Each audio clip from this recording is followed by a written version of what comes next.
Bismillahirrahmanirrahim. Assalamualaikum warahmatullahi wabarakatuh. Alhamdulillahi wa kafa, wassalatu wassalamu ala nabi mustafa. Para sahabat yang dimuliakan Allah, Alhamdulillah kita bersyukur atas berbagai nikmat yang Allah terus berikan kepada kita. Salawat dan salam kita berdoa kepada Allah, mudah-mudahan disampaikan kepada teladan kita Rasulullah Muhammad sallallahu alaihi wasallam. Semoga nanti di akhirat semua kita mendapatkan syafaat dari Nabi sallallahu alaihi wasallam. Amin amin ya rabbal alamin. Para sahabat yang dimuliakan Allah, pada kesempatan yang mulia ini insyaallah kita akan membahas hadis arba'in yang ke-29. Temanya adalah pintu-pintu kebaikan. Ini yang menjadi tema hadis arba'in yang ke-29. Pintu-pintu kebaikan. Atau juga bisa temanya itu adalah jalan menuju surga. Selanjutnya kita baca hadisnya dan kita terjemahkan. An Mu'adz bin Jabalin radhiyallahu anhu qol. Dari Mu'adz bin Jabal radhiyallahu anhu ia berkata, Qultu ya Rasulullah, akhbirni bi'amalin yudkhilunil jannah wa yuba'iduni anin nar. Aku berkata, wahai Rasulullah, beritahukanlah kepadaku suatu amalan yang dapat memasukkanku ke dalam surga dan menjauhkanku dari neraka.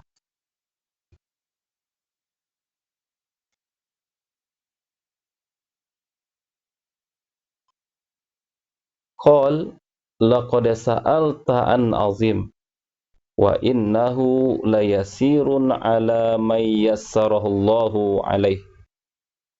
Beliau bersabda, sungguh engkau telah menanyakan perkara yang sangat besar. Namun perkara itu akan menjadi mudah bagi orang yang Allah mudahkan baginya. Ta'budullaha la tusyriku bihi syai'ah wa tuqimus shalah wa tu'tiz zakah wa tasumu ramadan wa tahujjul bait. Yaitu engkau beribadah kepada Allah dan tidak mempersekutukannya dengan sesuatu apapun, menegakkan sholat, menunaikan zakat, berpuasa Ramadan, dan menunaikan haji ke Baitullah.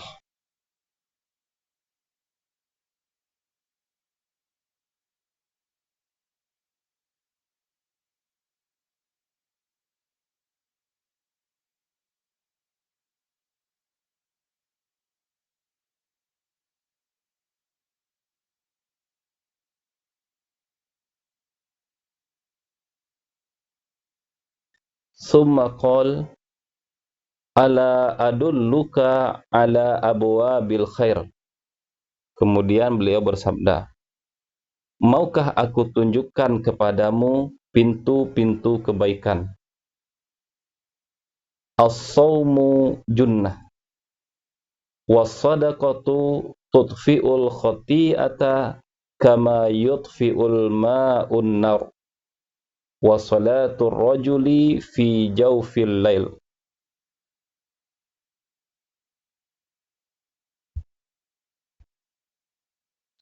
Puasa adalah perisai. Sedekah dapat menghapus dosa sebagaimana air memadamkan api.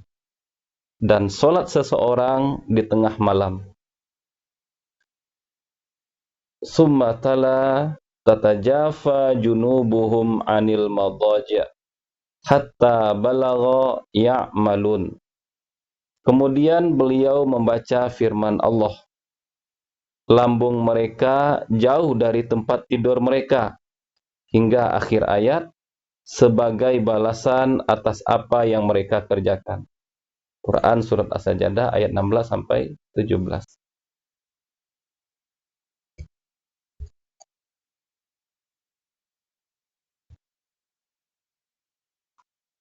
Summa qal, ala ukhbiruka bi ra'sil amri wa amudihi wa dhirwati sanamih.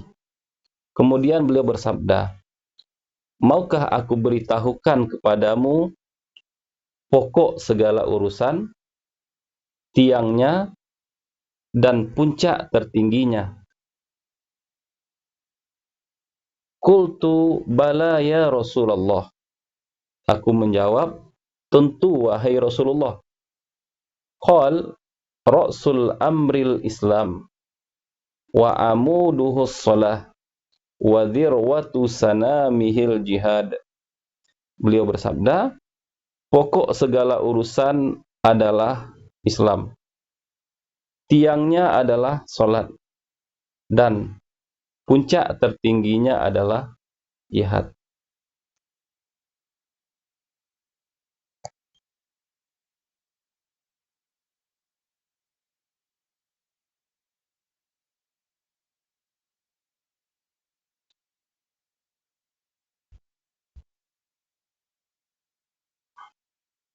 Summa qal,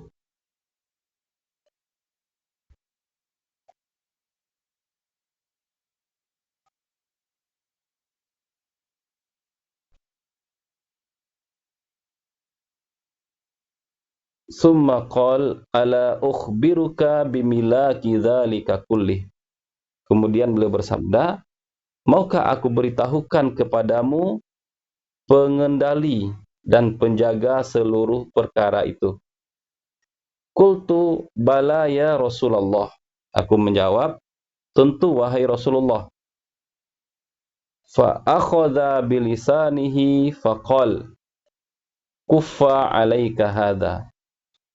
Lalu beliau memegang lidahnya seraya berkata, jagalah ini. Maksudnya, jagalah lidahmu.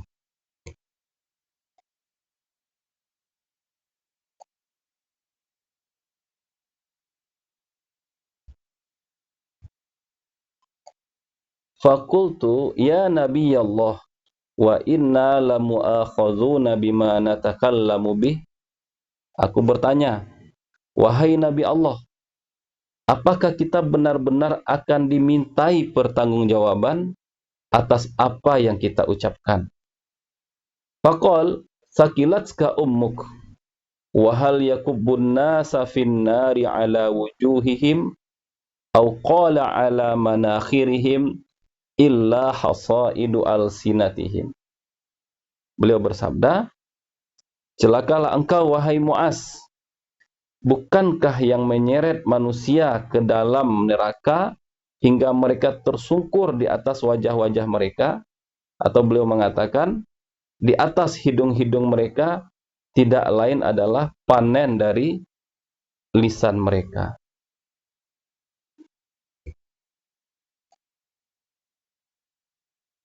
Rawahu Tirmizi wa qala hadisun hasan sahih. Hadis diriwayatkan oleh Imam Tirmizi. Beliau mengatakan hadis ini hadis hasan sahih. Sahabat-sahabat yang dimuliakan Allah, kita mulai pembahasan hadis ini dengan biografi perawi hadis. Hadis ini diriwayatkan oleh sahabat Nabi yang terkenal. Kita semua kenal dengan beliau. Beliau adalah sahabat Mu'adz bin Jabal. Beliau berasal dari kalangan Ansar. Salah satu pujian Nabi yang sangat terkenal untuk Mu'adz bin Jabal adalah dalam sabdanya Nabi mengatakan, a'lamu ummati bil halali wal haram Mu'adz bin Jabal. Umatku yang paling mengerti dengan perkara halal dan haram adalah Mu'adz bin Jabal. Jadi sahabat Mu'adz adalah sahabat Nabi yang paling pakar, yang paling tahu tentang masalah halal dan haram. Beliau punya spesialisasi. Dan ada beberapa poin yang kita perlu ketahui terkait dengan sahabat Mu'adz bin Jabal. Yang pertama, sahabat Mu'adz bin Jabal, beliau masuk Islam dari usia yang muda. Beliau masuk Islam perkiraannya di usia 15 atau 16 tahun. Masuk Islam melalui perantara Mus'ab bin Umair. Setelah peristiwa Bai'at Aqabah yang pertama, Nabi mengutus Mus'ab ke Madinah. Nah, ketika itulah Mu'adz bin Jabal masuk Islam.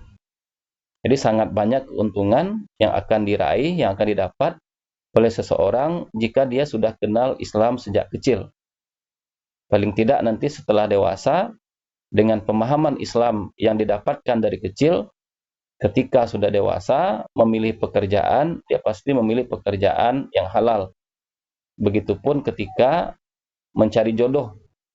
Dengan pemahaman Islamnya, dia pasti akan mencari jodoh yang bisa mendekatkan dia ke agama. Yang bisa sama-sama berjalan menuju surga. Nah, coba kita lihat. Karena Sayyidina Mu'adz masuk Islam sejak kecil, maka hati beliau itu dipenuhi oleh iman. Beliau punya semangat dan punya kecintaan yang mendalam kepada Allah dan Rasul. Ini poin pertama, beliau masuk Islam pada usia muda. Yang kedua, kelebihan yang dimiliki oleh Sayyidina Mu'adz, beliau itu selalu ikut serta dalam berbagai peristiwa penting. Sebagai contoh, setelah masuk Islam, beliau berikutnya ikut dalam peristiwa Bai'at Aqabah kedua. Bersama sahabat dari kaum Ansar, beliau berangkat ke Mekah untuk Bai'at Aqabah kedua. Dan ketika itu usianya masih muda. Setelah Nabi sampai di Madinah, beliau ikut bersama Nabi dalam perang Badar. Dan beliau juga ikut serta dalam peperangan lain bersama Nabi SAW. Ini poin yang kedua. Beliau selalu ikut serta dalam berbagai peristiwa penting dan bersejarah dalam Islam. Berikutnya, poin ketiga dari Sayyidina Mu'adz bin Jabal. Beliau pernah diutus oleh Nabi ke Yaman. Sebelum berangkat ke Yaman, Nabi pernah menguji Mu'adz. Nabi tanya kepada Mu'adz, "Wahai Mu'adz, jika ada masalah, bagaimana nanti engkau menyelesaikan?" Beliau jawab, "Pertama tentu saya akan mencari jawabannya dalam Al-Quran." Nabi tanya lagi, "Kalau tidak ada dalam Al-Quran?" Sayyidina Mu'adz menjawab, "Saya cari dalam hadis." Jika tidak ada dalam hadis, Mu'adz menjawab, "Jika tidak ada dalam hadis, saya akan berijtihad." Dan Nabi dengan sangat senang menepuk pundak Mu'adz seraya mengatakan, "Alhamdulillahilladzi waffaqa Rasulillah." Segala puji bagi Allah yang telah membimbing, memberikan petunjuk kepada utusannya Rasulullah. Nabi SAW mengutus Mu'adz ke Yaman sebagai guru untuk mengajarkan Islam, mengajarkan Al-Quran dan Sunnah kepada penduduk Yaman. Nabi juga utus beliau untuk menjadi seorang qadhi atau sebagai hakim yang ditugaskan memutuskan perkara. Nabi juga mengutus beliau sebagai pemimpin yang mengarahkan dan membimbing. Ini poin ketiga, beliau diutus ke Yaman. Poin keempat, Sayyidina Mu'adz beliau memiliki akhlak mulia. Di antara akhlak menonjol yang beliau miliki, beliau seorang yang lembut, penuh kasih sayang. Ucapan, tutur kata, dan perilaku beliau itu tidak kasar. Yang kedua, beliau seorang yang juga pemalu, menjaga diri dari hal-hal yang bisa membuat citra seseorang tidak baik. Jadi beliau selalu melakukan hal-hal yang baik, tidak mau melakukan hal yang membuat nama baiknya tercoreng. Dan yang ketiga, beliau juga seorang yang sangat dermawan. Beliau suka memberi, suka membantu, dan suka bersedekah. Ini poin yang keempat. Akhlak beliau mulia. Yang kelima, beliau itu wafat dalam peristiwa Ta'un Amwas. Nah, pernah tahun ke-18 Hijriah, wabah Ta'un melanda beberapa daerah di Syams, termasuk daerah yang ditempati oleh Sayyidina Mu'az bin Jabal. Beliau meninggal disebabkan oleh Ta'un Amwas, meninggal pada usia yang muda, 34 tahun. Dan yang keenam, Sayyidina Mu'az bin Jabal, beliau juga termasuk di antara sahabat Nabi yang cukup banyak meriwayatkan hadis dari Nabi Shallallahu Alaihi Wasallam. Beliau meriwayatkan hadis dari Nabi Shallallahu Alaihi Wasallam sebanyak 157 hadis. Nah, sahabat yang dimuliakan Allah, inilah sekilas terkait dengan Sayyidina Mu'az bin Jabal, perawi hadis yang ke-29. Masuk Islam pada usia muda, ikut serta dalam berbagai peristiwa penting, pernah diutus oleh Nabi ke Yaman, beliau memiliki akhlak yang mulia, beliau wafat pada usia yang muda, 34 tahun, tahun ke-18 Hijriah ketika terjadi Ta'un Amwas di Syams. Dan beliau juga meriwayatkan sebanyak 157 hadis dari Nabi Shallallahu Alaihi Wasallam. Banyak keteladanan yang kita bisa ambil dari Sayyidina Mu'az. Beliau sahabat yang ilmunya dalam, imannya kuat, akhlaknya mulia, dan beliau total dalam hal pengorbanan untuk agama Islam. Mudah-mudahan kita bisa teladani spirit Sayyidina Mu'az bin Jabal. Berikutnya kita akan membahas terkait makna secara umum dari hadis ke-29. Hadis ke-29 ini menggambarkan kepada kita bagaimana jalan kita menuju surga. Bagaimana agar kita bisa selamat dari neraka. Inilah inti dari hadis ke-29. Panduan untuk meraih surga. Panduan agar kita jauh dari neraka. Dan hadis ini disampaikan oleh Nabi SAW karena ada pertanyaan dari Sayyidina Mu'az bin Jabal. Nah, kalau kita lihat inti dari hadis ini, jalan menuju surga itu awalnya adalah tauhid. Kemudian menegakkan ibadah yang wajib. Kemudian memperbanyak amalan sunat. Kemudian berjuang di jalan Allah. Dan terakhir adalah dengan cara menjaga lisan. Inilah panduan kita untuk menuju surga yang disampaikan oleh Nabi SAW di hadis yang ke-29. Kita lihat secara rinci.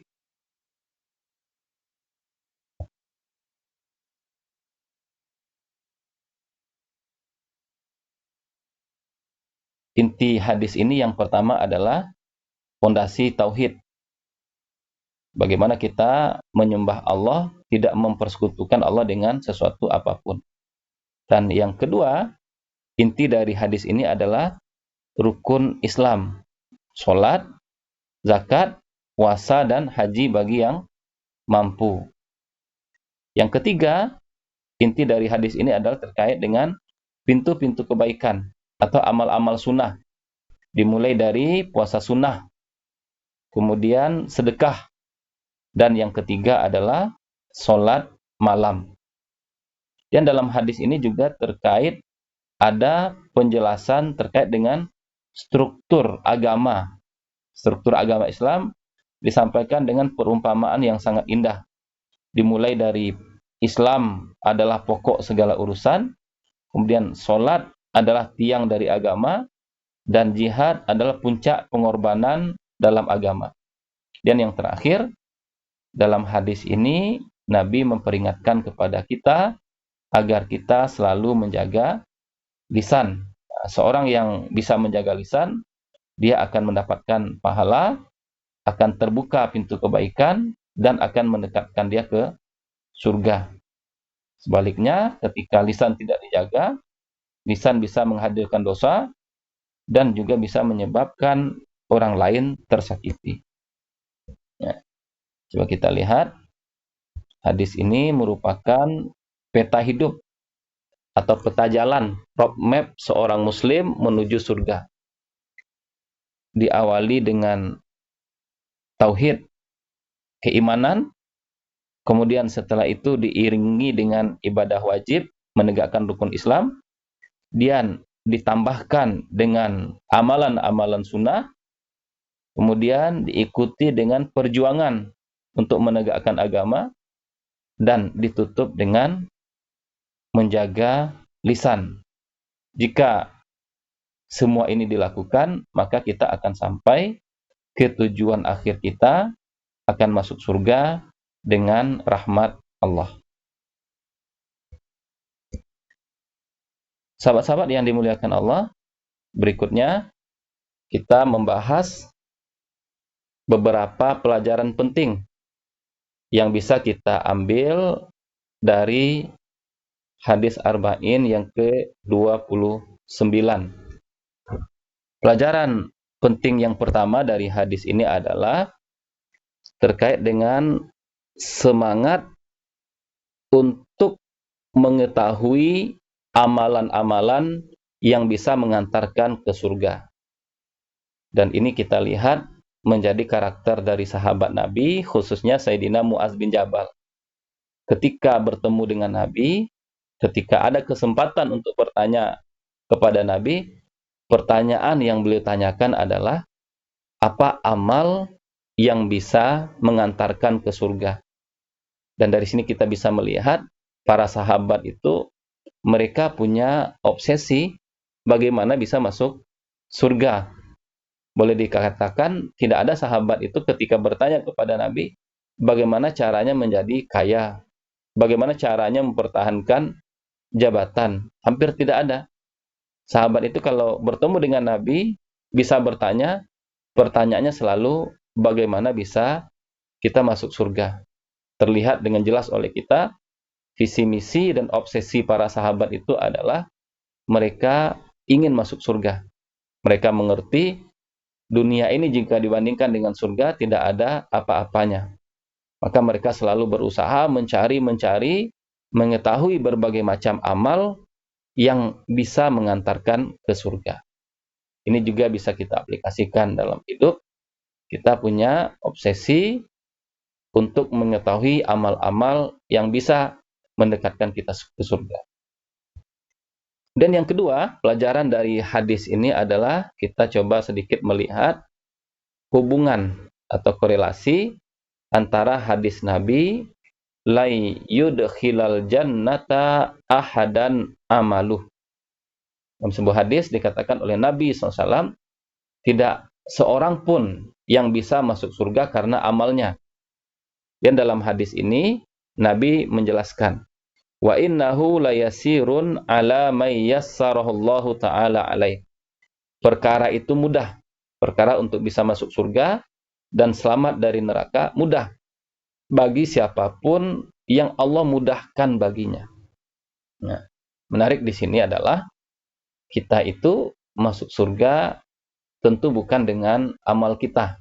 Nah, dalam hadis dikatakan oleh Nabi SAW, yang mengantarkan kita ke surga itu adalah rahmat Allah. Maka sejatinya amal-amal yang kita kerjakan, ibadah-ibadah yang kita lakukan itu bukan untuk bayaran agar kita bisa masuk surga. Bukan kita beramal sebagai tebusan untuk masuk surga.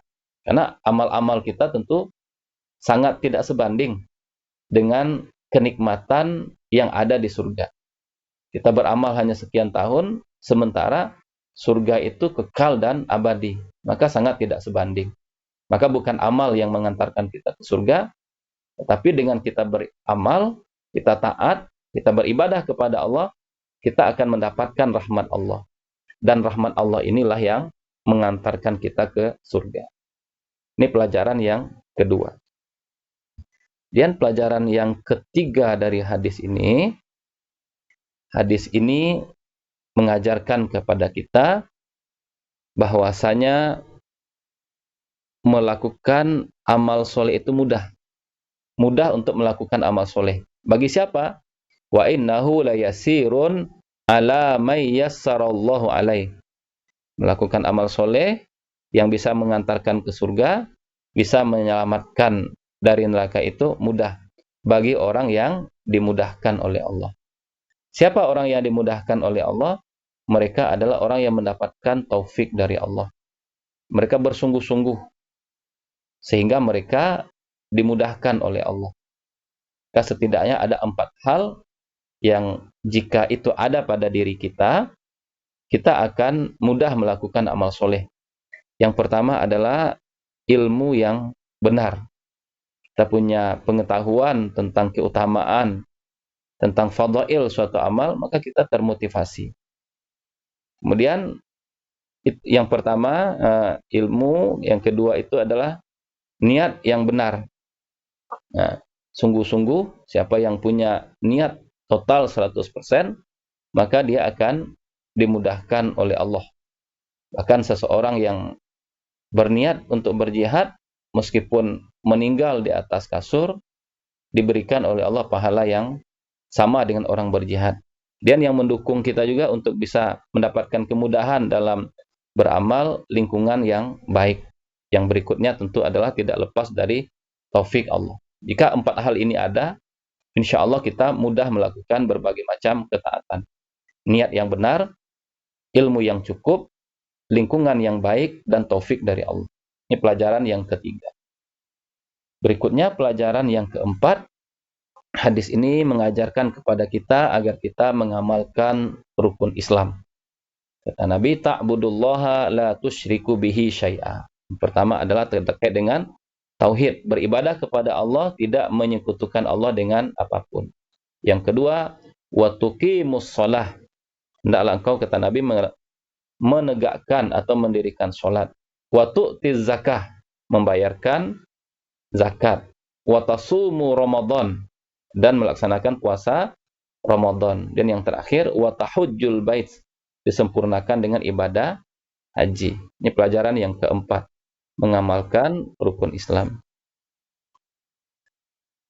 Berikutnya pelajaran yang kelima dari hadis ini adalah tentang keutamaan puasa sunnah, keutamaan sedekah, dan keutamaan melaksanakan qiyamul lail atau salat malam.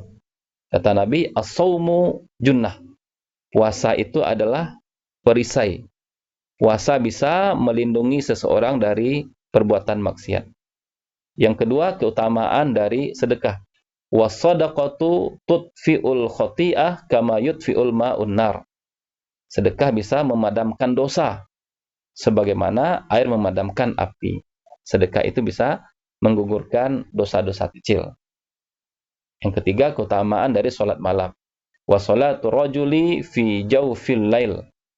Salat seseorang di tengah malam, qiyamul lail, fungsinya adalah sebagai sumber energi spiritual. Kita mencas spiritual agar ketika kita beraktivitas di siang hari, kita kuat menghadapi berbagai macam tekanan dan godaan.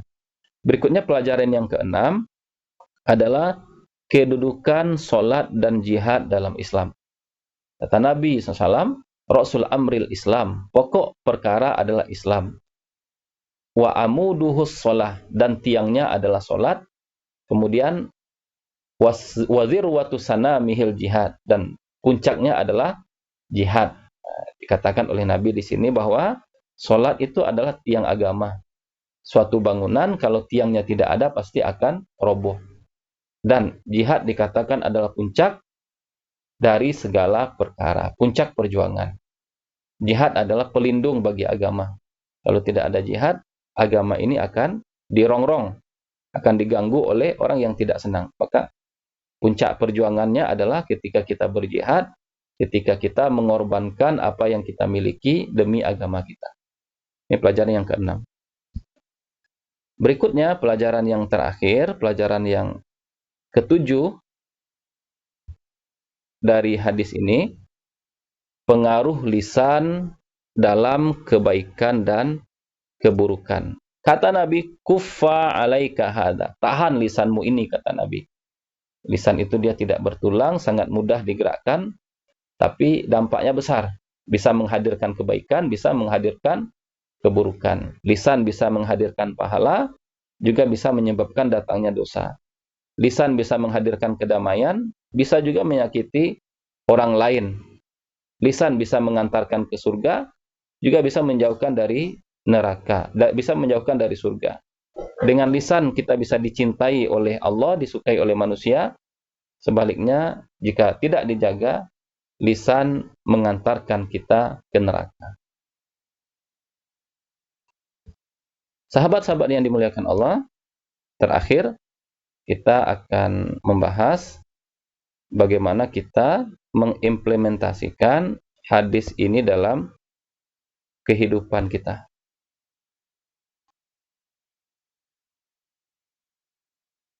Jadi, kita bagaimana bisa menjadikan hadis ini panduan. Tidak sekedar kita baca, kemudian kita tahu isinya, tetapi kita ingin hadis ini kita amalkan dalam keseharian kita. Yang pertama, pelajaran dari hadis ini adalah bagaimana kita memperkuat fondasi tauhid. Maksudnya apa? Kita menjadikan ridho Allah adalah tujuan dari segala aktivitas kita. Dalam beraktivitas, kita tidak ingin mengejar popularitas. Dalam beribadah, melakukan pengabdian juga kepada masyarakat, membantu orang lain, atau apapun yang kita kerjakan, bukan untuk meraih pujian, bukan untuk mengejar sanjungan, juga bukan untuk nama kelompok, tetapi semata-mata ibadah yang kita lakukan, aktivitas sosial kita, semuanya itu kita lakukan untuk mendapatkan ridho dari Allah. Allahu ghayatuna. Allah adalah tujuan kita. Ini pelajaran yang pertama. Memperkuat fondasi tauhid. Dan pelajaran yang kedua dari hadis ini adalah bagaimana kita sebagai seorang muslim menjaga kualitas sholat kita. Kita semua tentu tahu di akhirat nanti hal pertama yang ditanya oleh Allah adalah masalah sholat. Ketika sholatnya bagus, maka nilai dari ibadah yang lain akan bagus. Ketika nilai sholatnya tidak bagus, maka nilai dari ibadah yang lain juga tidak akan bagus. Maka kualitas spiritual atau rohani seseorang itu berawal dari sholatnya. Ketika sholat dia benar, otomatis akhlaknya akan bagus, kinerja, etos kerjanya juga akan bagus. Maka dalam keseharian, jika kita ingin menjadi pribadi yang punya akhlak bagus, punya etos kerja yang bagus, harus diawali dari sholat yang bagus. Wudhu diperhatikan, gerakan sholat disempurnakan, kemudian ketika kita membaca bacaan dan zikir dalam sholat, kita renungi, kita pahami makna dari setiap zikir yang kita ucapkan dalam sholat. Ini pelajaran yang kedua, menjaga kualitas sholat.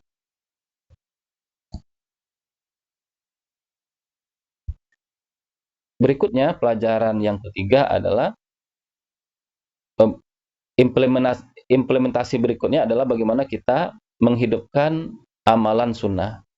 Yang pertama, kita memperbanyak puasa sunnah, karena keutamaan puasa sunnah ini luar biasa. Puasa sunnah 1 hari di jalan Allah menjauhkan kita 70 tahun perjalanan dari neraka.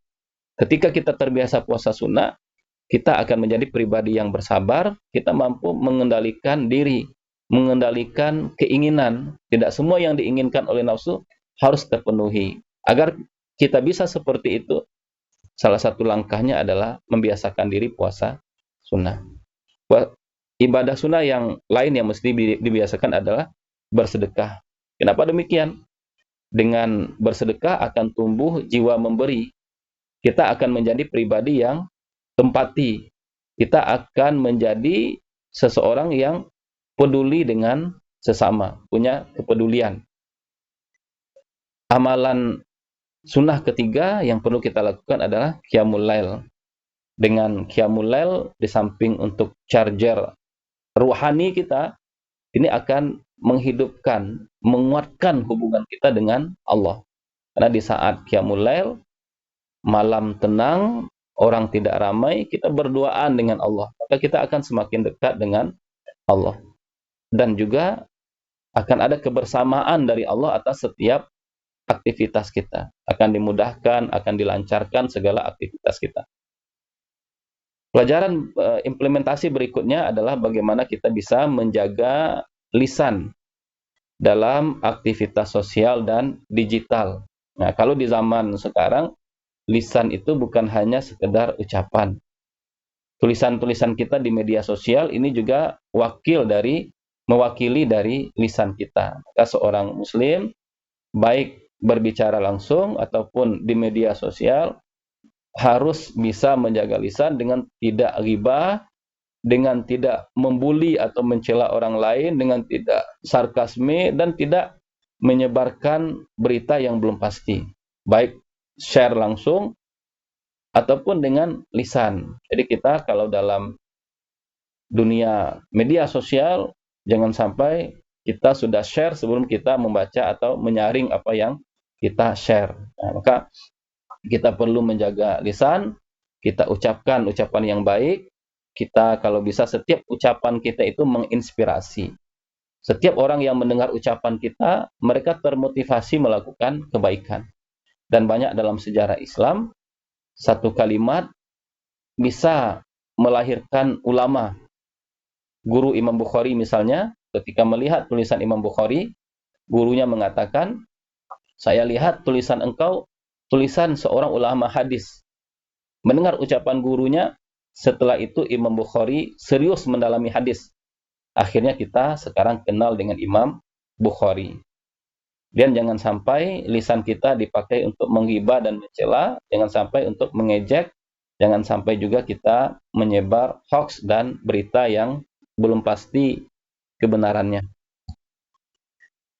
Implementasi berikutnya dari hadis ini adalah kita menjadikan jihad sebagai semangat perjuangan. Jadi setiap aktivitas kita niatkan sebagai jihad. Kita korbankan tenaga, kita korbankan waktu, kita sumbangkan pikiran kita korbankan kemampuan kita, skill, dan semua yang kita miliki, tujuannya adalah untuk membela agama. Jadi, tenaga, waktu, semua itu kita niatkan ini adalah dalam rangka jihad untuk memperjuangkan agama dan mendakwahkan kebaikan. Ini yang kelima. Yang keenam, implementasi dari hadis ini, kita menjadikan amal wajib sebagai prioritas harian. Tentunya kita semua memiliki banyak pekerjaan, banyak kesibukan, banyak aktivitas. Sebanyak apapun kesibukan kita, sepadat apapun pekerjaan kita, satu hal yang kita harus selalu ingat, kewajiban kepada Allah adalah prioritas nomor satu. Jangan sampai kita beraktivitas, kita mencari rezeki, sholat kita abaikan.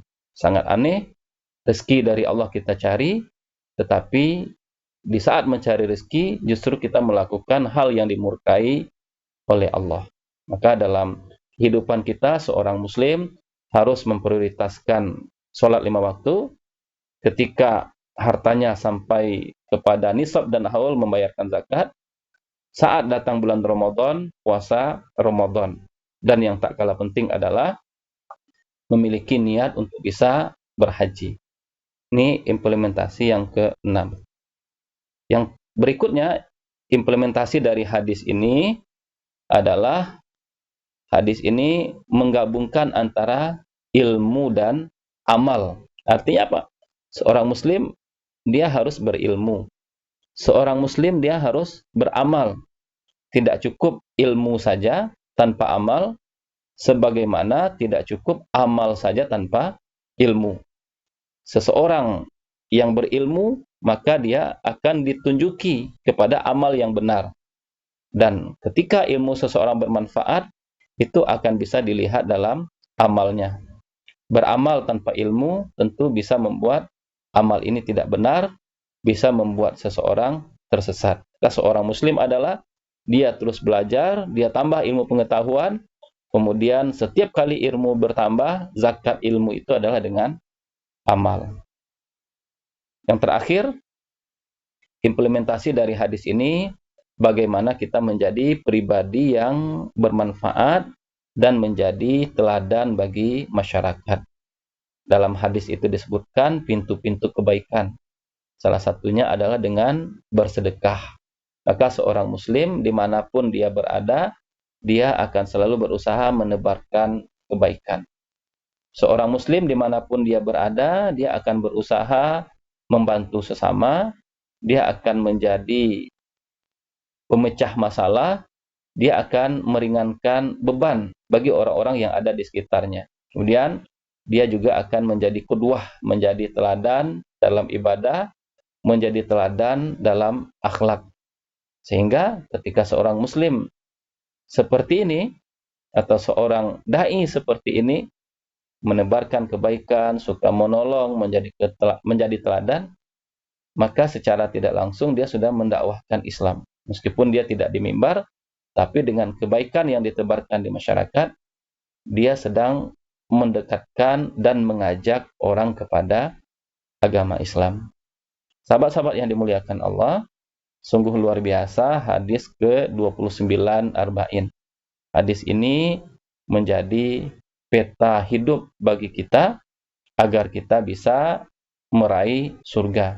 Untuk meraih surga itu diawali dengan tauhid, kemudian diikuti dengan melaksanakan kewajiban rukun Islam, kemudian ditambahkan dengan amalan-amalan sunnah, sedekah, puasa, sholat malam, dan disempurnakan dengan jihad, berjuang untuk agama Allah, dan dilengkapi dengan menjaga lisan. Mari kita semua bertekad untuk menjalankan hadis ini dalam kehidupan, sehingga kita semua menjadi pribadi yang bermanfaat, menjadi teladan bagi masyarakat yang ada di sekitar kita. Terima kasih atas kebersamaan kita. Terlebih dan terkurang mohon maaf. Wassalamualaikum warahmatullahi wabarakatuh.